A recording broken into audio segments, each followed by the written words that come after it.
নমস্কার বন্ধুরা, কেমন আছো সবাই?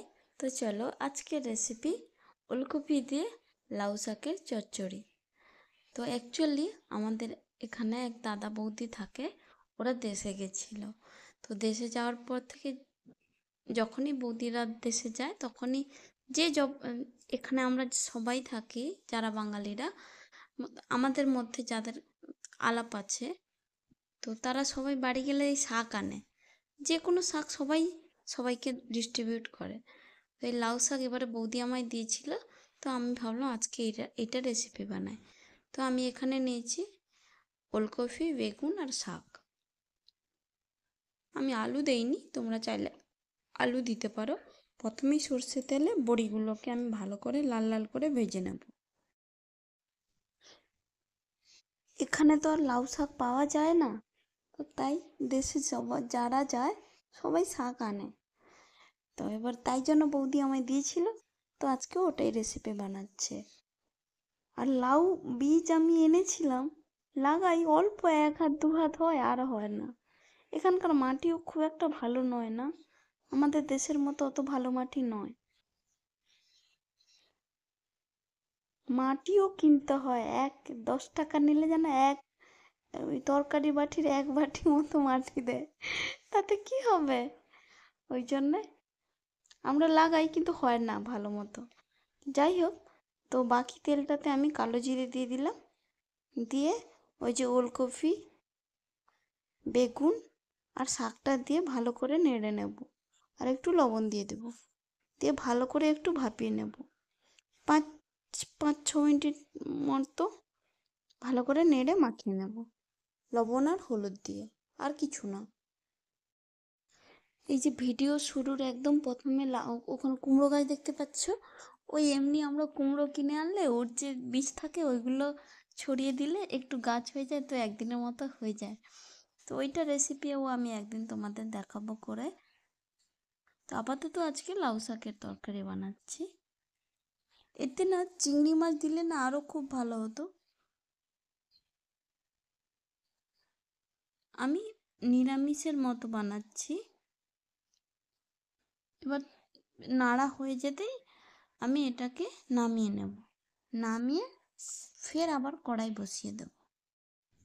তারপরে অল্প কিছুটা সর্ষের তেল দিলাম, তেজপাতা, 5 ফোড়ন আর শুকনো লঙ্কা। তো এইটা আমার ছেলেও খাবে, তো ওই জন্য আমি কিন্তু বেশি স্পাইসি বানাচ্ছি না, মানে বেশি লঙ্কা গুঁড়ো আরও দেবো না। জাস্ট একটা শুকনো লঙ্কা দিলাম, তাও আবার ওটা কাটিনি, ঝাল হয়ে যাবে, খেতে পারবে না। তো তারপরে আমি দুটো পেঁয়াজ কুচি করে ওর মধ্যে দিয়ে দিলাম, দিয়ে পেঁয়াজটা নরম হয়ে যাওয়া অবধি একটু ওয়েট করব। তারপরে পেঁয়াজটা মজে এলে তখন ওর মধ্যে আমি আদার পেস্টটা দিয়ে দেব। আর আমি একটা সর্ষে আর পোস্ত দিয়ে একটা পেস্ট বানিয়ে রেখেছিলাম, ওই জলটাই একটু অল্প দিয়ে দিলাম। দিয়ে এবারে হলুদ গুঁড়ো, লঙ্কা গুঁড়ো নয়, ধনিয়া গুঁড়ো আর লবণ দিয়ে দিলাম পরিমাণ মতো। দিয়ে একটু মশলাটা কষতে থাকবো 2-3 মিনিটের জন্য। তারপরে ওই যে হাফ সেদ্ধ করে রেখেছিলাম সবজিটাকে, ওইটা ওর মধ্যে দিয়ে ভালো করে কষতে থাকবো। তোমরা একবার এইভাবে লাউ শাকের তরকারি বানিয়ে দেখো, খুব ভালো হয় খেতে। একবার এই প্রসেসে বানাও, একটু আলাদা লাগবে কিন্তু ভালো হয়। এবার সবজিটা দেওয়ার পরে কিছুক্ষণ কষিয়ে নেওয়ার পরে পাতাগুলো তো আমি আলাদা করে কেটে রেখেছিলাম, আর ওগুলা যদি একদম ফার্স্ট থেকে দিয়ে দেওয়া হয় না, একদম নরম হয়ে যাবে আর খুঁজে পাওয়া যাবে না। ওই জন্য একদম লাস্টের দিকে ওই পাতাটা দিয়ে আর একটুখানি নেড়ে নিলাম। তারপরে আমি ওই যে সর্ষের যে পেস্টটা বানিয়ে রেখেছিলাম, ওইটা আমি ওর মধ্যে ভালো করে দিয়ে মিশিয়ে নেব। আর একটু পরিমাণ মতো অল্প একটু কিছুটা জল দিয়ে দিলাম, ব্যাস আর কিছু লাগবে না। এবার ঢাকনা দিয়ে দেবো। আর যারা চিংড়ি মাছ দিয়ে বানাতে চাও, তারা এই লাস্টের সময় চিংড়ি মাছটা দিয়ে দেবে। ব্যাস আমার এদিকে ওলকপিটা সেদ্ধ হয়ে গেছে। হ্যাঁ, এবারে একদম লাস্টে আমি ওই যে বড়িটা ভেজে রেখেছিলাম ওর মধ্যে আমি দিয়ে দিলাম। তোমরা চাইলে না একটু জিরে গুঁড়ো দিতে পারো, বাট আমি দিচ্ছি না। ব্যাস বড়িটা দিয়ে ভালো করে মিক্স করে দেবো, ব্যাস আমার রেডি লাউ শাকের চচ্চড়ি রেডি হয়ে গেল।